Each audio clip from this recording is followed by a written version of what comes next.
नमस्कार दोस्तों, मेरे YouTube चैनल मिशन उत्कर्ष के अंदर आपका एक बार फिर से स्वागत है। मैं आपके बीच संदीप पारिक लेकर के आ रहा हूँ इतिहास, यानी भारत का इतिहास। भारत के इतिहास के बारे में हमने चर्चा कर ली थी, प्राग ऐतिहासिक काल के बारे में, अधो ऐतिहासिक काल के बारे में और आधुनिक काल के बारे में। तो प्राग ऐतिहासिक काल यानी वो काल जिसके अंदर लिखित साक्ष्य मौजूद नहीं थे। अधो ऐतिहासिक काल वो काल जिसके अंदर लिखित साक्ष्य मौजूद थे लेकिन इनको पढ़ नहीं पाया गया। उसके बाद वर्तमान काल जिसके अंदर लिखित साक्ष्य मौजूद थे और उनको पढ़ पाया। तो ये थे हमारे। अब देखो बात करते हैं हम प्राग ऐतिहासिक काल की। किसकी बात करते हैं? प्राग ऐतिहासिक काल की। तो देखो प्राग ऐतिहासिक काल को एक नाम से और जाना जाता है, अन्य नाम है इसका पाषाण काल। पाषाण काल क्या नाम है? पाषाण काल। देखो प्राग ऐतिहासिक काल का अन्य नाम भी क्या है? पाषाण काल। देखो प्राग ऐतिहासिक काल को उद्घाटित करने का श्रेय किसको जाता है? उद्घाटित।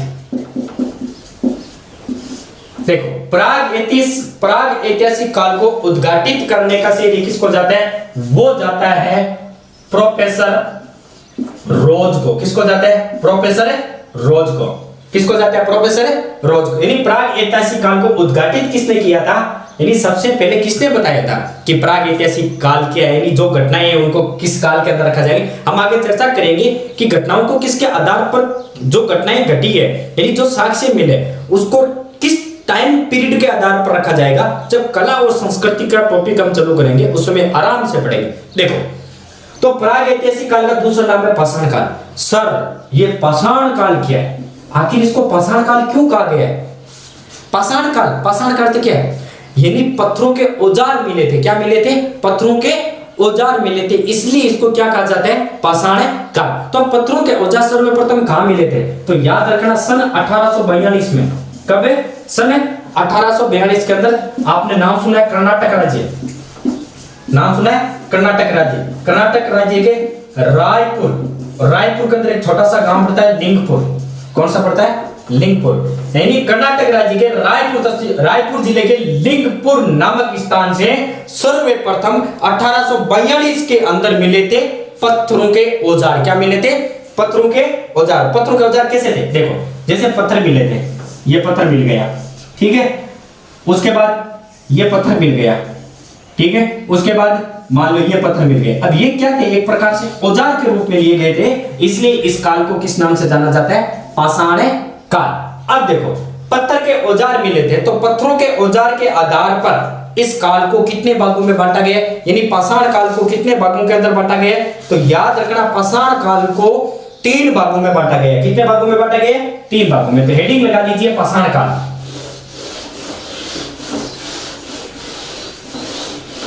देखिए नंबर 1 पाषाण काल। तो देखो सर्वप्रथम हमें यही चीज याद रखनी है कि पाषाण काल को कितने भागों में बांटा है? तो पाषाण काल को बांटा है 3 भागों में। पूरा पाषाण काल, मध्य पाषाण काल और नव पाषाण काल। देखो नंबर 1 पूरा पाषाण काल। नंबर 2 आप ये बीच में तो अपने आप आ जाएगा मध्य पाषाण काल। नंबर 3 उसके बाद नव पाषाण काल। उसके बाद नव पाषाण काल। अब देखो हम चर्चा करते हैं पूरे पाषाण काल की। किसकी बात करते हैं? पूरा पाषाण काल। तो देखो पूरा पाषाण काल में कौन सी घटनाएं घटी थी और किस किस घटनाओं को रखा गया था? तो हेडिंग डाल लीजिए। अब पाषाण काल का पार्ट नंबर 1 पूरा पाषाण काल। नंबर 1 पूरा पाषाण काल। देखो पूरा पाषाण काल क्या है? इसके अंदर कौन सी घटनाएं रखी गई है? तो देखो पूरा पाषाण काल के अंदर कौन सी घटनाएं घटी थी? आखिर पूरा पाषाण काल को किसके आधार पर इसका नाम रखा गया था? तो जानने के लिए बने रहिए मेरे साथ है। और जो विद्यार्थी नए हैं उनसे मेरा नम्र निवेदन है कि कृपया एक बार आप चैनल को सब्सक्राइब कर ले और बेल आइकन का घंटा दबा दे ताकि आपको नेक्स्ट क्लास के नोटिफिकेशन मिल सके। तो देखो पूरा पाषाण काल के अंदर सर्वप्रथम यदि बात की जाए तो वो बात यह है कि यहां पर आदि मानव की उत्पत्ति मानी जाती है। नंबर 1 आदि मानव, नंबर 1 आदि मानव की उत्पत्ति। किसकी? आदि मानव की उत्पत्ति, यानी जो हमारा ये शरीर है, जो आप वर्तमान के अंदर मानव देख रहे हो, ठीक है, उस मानव का जो पहला शरीर है यानी गुंडानुमी आकार का, किसके आधार पर? गुंडानुमी आकार का, यानी ये मानव था, इस तरीके से रहता था, ठीक है, इस तरीके से रहता था। तो जो ये मानव है, इस मानव की उत्पत्ति कहां पर मानी जाती है? पूरा पाषाण काल के अंदर। मैं बताऊंगा कि इंसान को, मनुष्य को कितने भागों में बांटा गया था और क्या है क्या नहीं, अगली क्लास में अंदर हम इसके बारे में विधित रूप से चर्चा करेंगे। तो नंबर 1 आदि मानव की उत्पत्ति किस काल से मानी जाती है? पूरा पाषाण काल। अब देखो, पूरा पाषाण के काल के अंदर मानव करता क्या था, ठीक है? तो देखो, नंबर 1 बात है, इस समय जो मानव की स्थिति है वो थी दाहिनी। क्या थी? दाहिनी। दाहिनी क्या है? देखो, इसका अर्थ यह है कि मानव घुमक्कड़ स्वभाव का था। किसका था? घुमक्कड़। किस स्वभाव का था? मानव घुमक्कड़ स्वभाव का था। और आजीविका का आधा अभाव था। आजीविका, आजीविका का क्या था? अभाव था। क्या था? अभाव। करता क्या था? देखो, पहले जो आदि मानव थे, यदि हम बात करें पूरा पाषाण काल के अंदर, तो पूरा पाषाण काल के अंदर मानव क्या था? घुमक्कड़ स्वभाव का था। घुमक्कड़ स्वभाव का अर्थ है कि उसके पास कोई रोजगार थे नहीं, वो एक स्थान से दूसरे स्थान पर रहते थे, समूह में नहीं रहते थे। जिस प्रकार हम परिवार के अंदर रहते हैं, पहले मानव ऐसे नहीं रहते थे। यदि एक मानव को दूसरा मानव दिख जाता था, वो एक दूसरे को देख करके भयभीत हो जाते थे। इसीलिए यहाँ पर किसी भी प्रकार से मानव जाति वो समूह के अंदर नहीं रहती थी। यदि उसके बाद चर्चा की जाए तो मानव की स्थिति दाहिनी थी। दाहिनी का अर्थ क्या है? नंबर 1 तो वो घुमक्कड़ स्वभाव का था। नंबर 2 वो अपना भोजन, ठीक है, किसी पशुओं या जानवरों को मार करके इधर या उधर से खाते थे, यानी किसी भी प्रकार से आजीविका पर निर्भर नहीं था। नंबर 3 उसका जो पूरा का पूरा जीवन है वो किस पर आधारित था? वो था शिकार पर आधारित था, यानी खाने के लिए जो उसको आहार चाहिए था वो क्या करता था? शिकार करके अपना आहार लेता था। यदि उसके बाद चर्चा की जाए तो अब देखो, इस काल के अंदर सर्वप्रथम औजार खोजा गया था। क्या खोजा गया था? औजार। अब मानव की आजीविका क्या थी? आजीविका में अभाव था। वो किस पर आधारित था? शिकार पर आधारित था। किसके आधार पर आधारित था? यानी शिकार पर, यानी शिकार करके अपना जीवन यापन करता था। तो इसके अंदर सर्वप्रथम क्या किया गया था? औजार की खोज की गई थी। किस लिए चाहिए था? यानी किसी जानवर को मारना है तो उसके लिए क्या चाहिए? औजार। वो औजार किसके बने हुए थे? पत्थर के। किसके बने हुए थे? पत्थर के। इसलिए इसको क्या कहा जाता है? पाषाण काल कहा जाता है। क्या कहा जाता है? पाषाण काल। लोहे के, लकड़ी के पहले औजार नहीं थे। पहले जो औजार थे, जो तीखे में औजार थे, वो सारे के सारे पत्थरों के बने होते थे। इसलिए उसको ये जितना भी काल है, उस काल को किस नाम से जाना जाता है? पाषाण काल। अब सर्वप्रथम क्या हुआ? औजार खोजा गया, ठीक है, और वो खोजा किसने था? तो वो खोजा था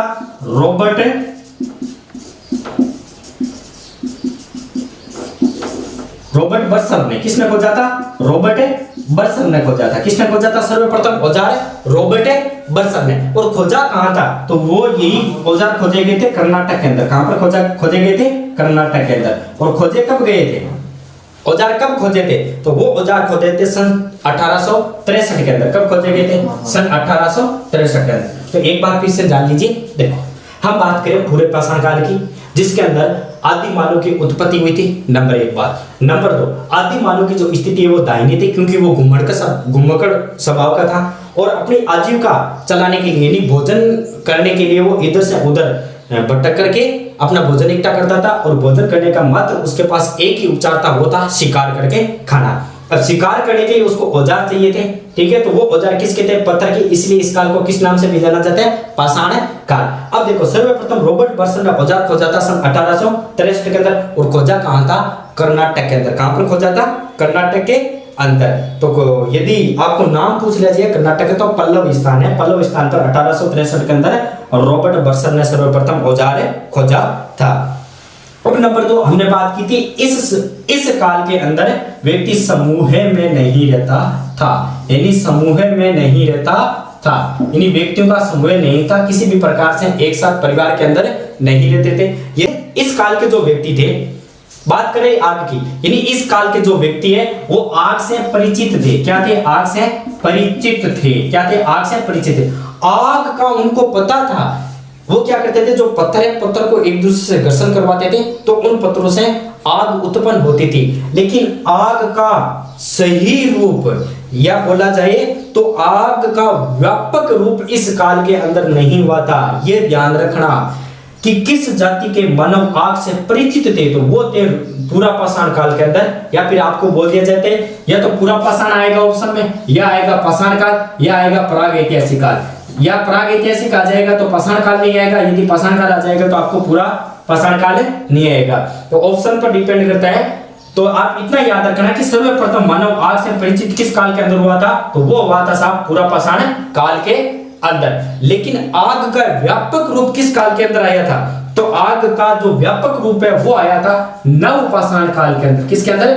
नवपाषाण काल के अंदर। यानी आग का सही रूप से उपयोग कब करने लगे थे? नवपाषाण काल के अंदर।